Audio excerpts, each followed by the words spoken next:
On this channel, we explore the art and challenge of game programming for the Atari 2600. For the past 4 years, I've been creating episodes that cover everything from setting up your development tools to integrating light guns into your games. But this channel isn't just about writing code. It's about understanding the technology that shaped an era, uncovering the history behind the console, and reliving the nostalgia that makes the Atari 2600 so special. And for those willing to take on the challenge, programming for this system is more than just a technical exercise. It's a uniquely rewarding experience that pushes creativity to new heights. So how did I end up here? This channel is supported by viewers like you. A huge thanks to all our patrons that help keep the intrepid spirit of 8-bit game programming alive by donating a few dollars each month. To become a patron, check out the link in this episode's description. Thank you all for your continued support. Your contribution is greatly appreciated.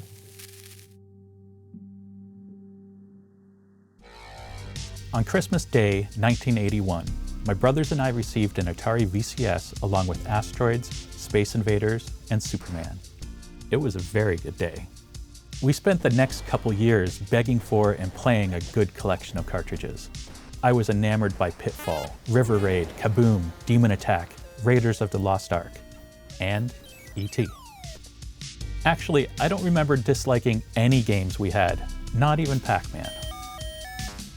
At some point at our local mall, the computer store had an Atari competition where the contestants competed to get the highest score in Enduro, a game that we didn't have, but my brother had borrowed from a friend.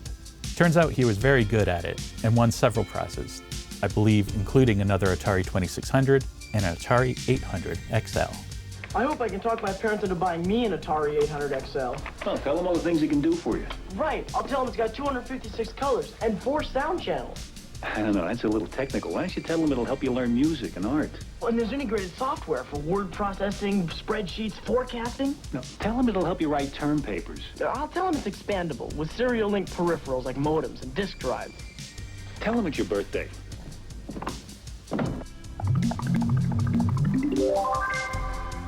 The 800 XL opened up a whole new world of possibilities. With the keyboard, cartridge port, and tape drive, it seemed like you could do almost anything.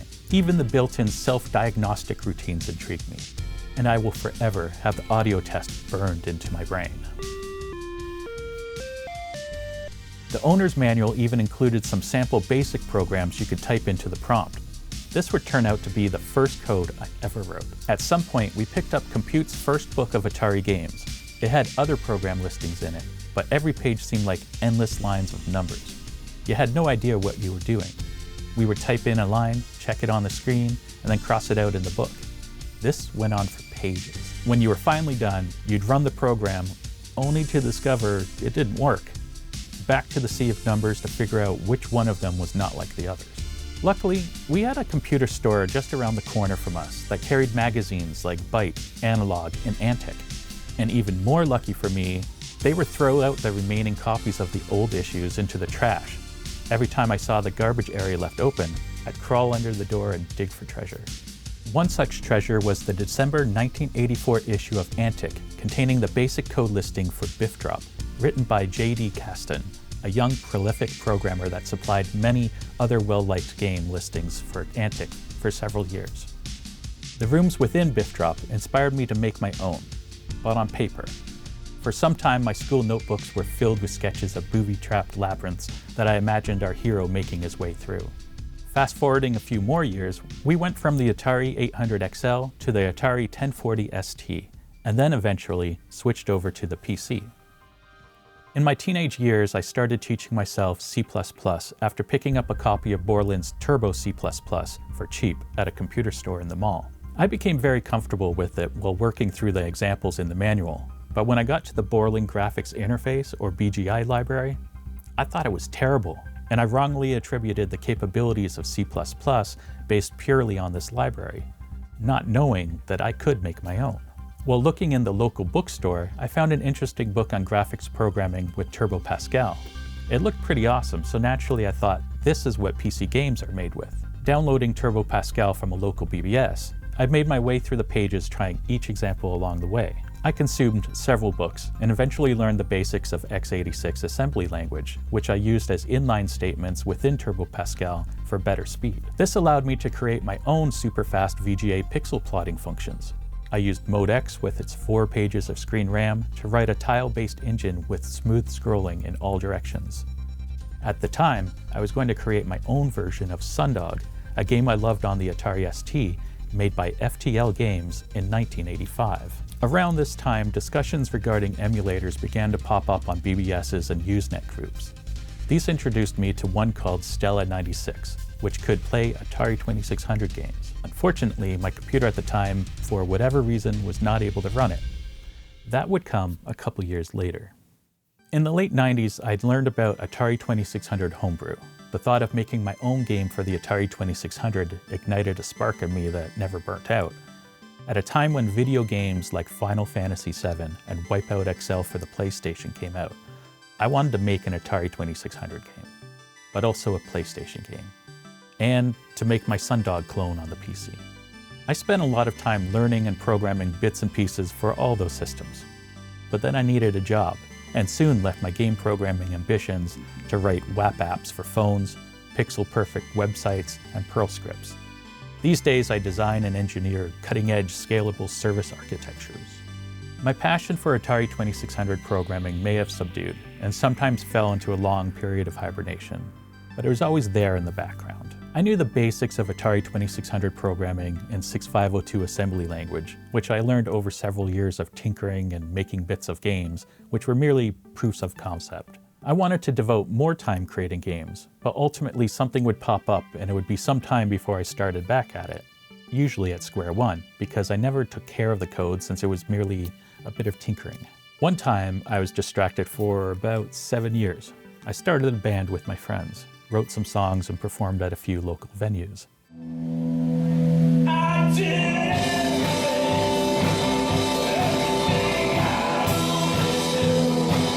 It was pretty cool and a lot of fun until you start hearing a constant ringing sound in your ear.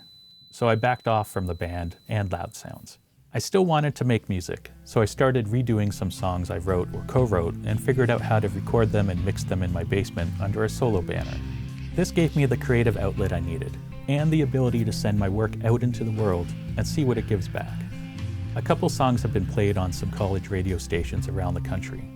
One station on the other side of the country had an interesting indie show that played them several times, naming one of them the 4th top song of the year.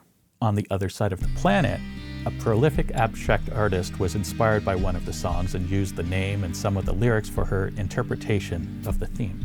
These days, some of the songs are up on the streaming services, albeit with a few listens. Turns out you need to market your music to get it into people's ears. And that's not really something I was interested in doing when it comes to music. After feeling pretty good with my musical endeavors, it slowly faded away because it also turns out that things are more fun and motivating when you're doing it with others. But I also wanted to get back into Atari 2600 programming.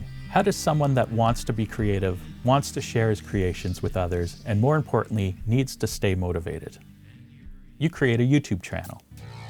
My plan was to create videos that would explain in great detail how something works, why it works that way, and what you can do with that knowledge.